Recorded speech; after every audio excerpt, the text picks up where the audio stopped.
Hello students. Today we'll be dealing with pistil, megasporangium, the ovule, and the embryo sac. So we come to the first part, that is gynoecium. Actually gynoecium represents the female reproductive part of the flower, and gynoecium is made up of carpel, or we also call it as pistil. A flower may have a single pistil, we call it as monocarpellary. If a flower has more than one pistil or carpel, then we call it as multicarpellary. If the carpels are free, that is, it is multicarpellary and all the carpels, they are not fused with one another, they are free, then we call it as apocarpus.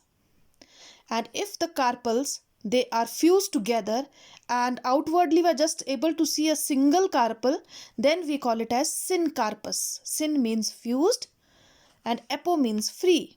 So keep in mind, it can, all the multicarpellary ovaries, they can be apocarpus or they can be syncarpus.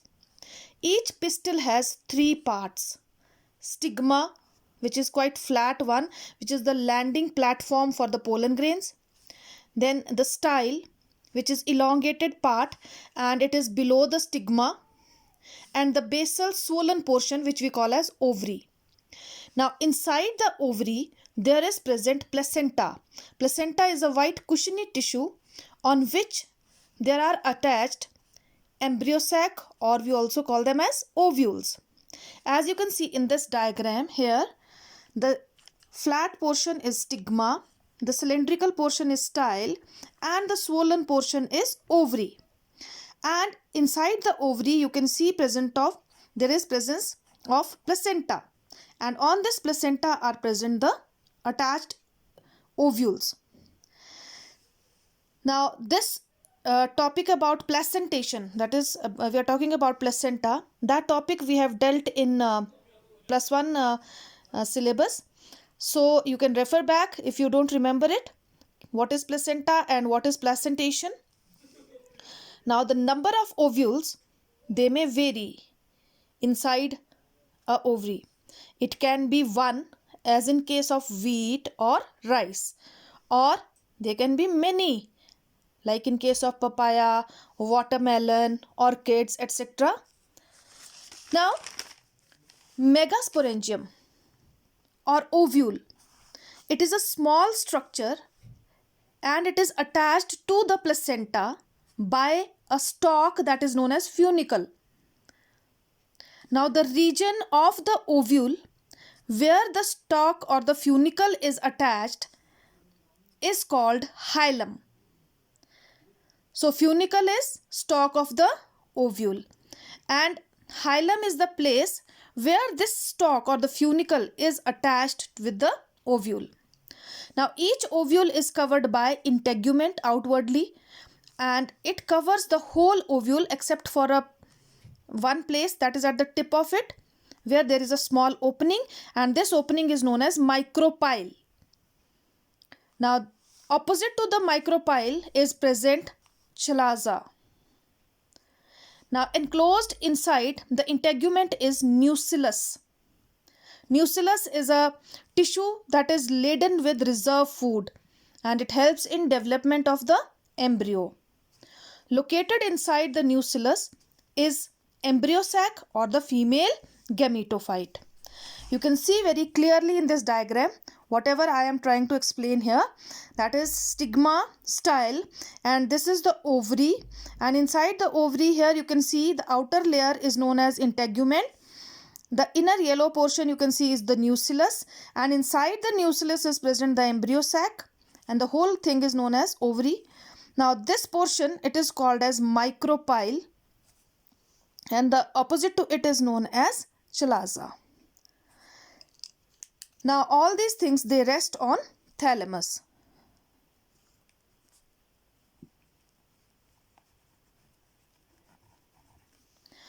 Then we come to development of the embryo sac. Now that embryo sac that we have seen, which is present inside the nucellus, how it develops. So I'll be doing it point wise. Number one, a cell near to micropyle gets enlarged. This is the nucellus and this is the micropylar end, and here a cell gets enlarged and forms megaspore mother cell. Now this megaspore mother cell undergoes meiosis. After the first division, a dyad is formed. As you can see, only 2 cells are formed after the first meiosis. Now this is called dyad. Now at the completion of the second meiotic division, it forms 4 haploid cells. 1, 2, 3 and 4. 4 haploid cells. We call it as megaspore tetrad. In some species, there is only one functional megaspore left and the others 3, they degenerate. In other words, out of these 4, only one will get functional, the other 3, they will get degenerated. As shown here in the diagram, you can see there are only 3, they are degenerated and only 1 is functional megaspore. Now the functional megaspore undergoes repetitive mitosis. Thrice it undergoes mitosis. After first mitosis, you can see 2 nuclei are formed. After the second meiosis, you can find 4 nuclei formed, and third mitosis 8 nuclei are formed. Now these 8 nuclei which are formed, they get arranged in a particular manner. Now how they get arranged? Number 1, 3 nuclei, they move towards the micropylar end. Now here 1 forms the egg cell and 2 form synergids. Then 3 nuclei, they get settled at the antipodal cell, that is near to the chalazal end, forming the antipodal cells. Now 2 cells, they migrate to the center of the embryo sac.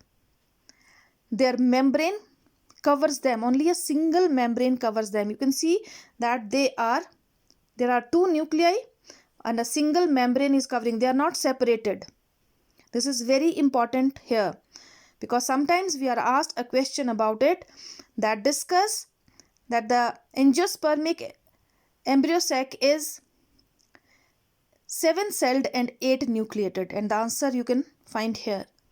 There are 7 cells, 1, 2, 3, 4, 5, 6 and 7 cells, but the nuclei are 1, 2, 3, 4, 5, 6, 7 and 8. Now thus we can see that the secondary nucleus has got 2 nuclei in it. So thus we say that a mature female gametophyte is 7-celled and 8 nucleated. I hope you have understood how this megasporangium, or we can say the embryo sac, is formed, and it is present inside the ovary and it is attached to the placenta. So this is about the development of female gametophyte in angiosperms. Thank you.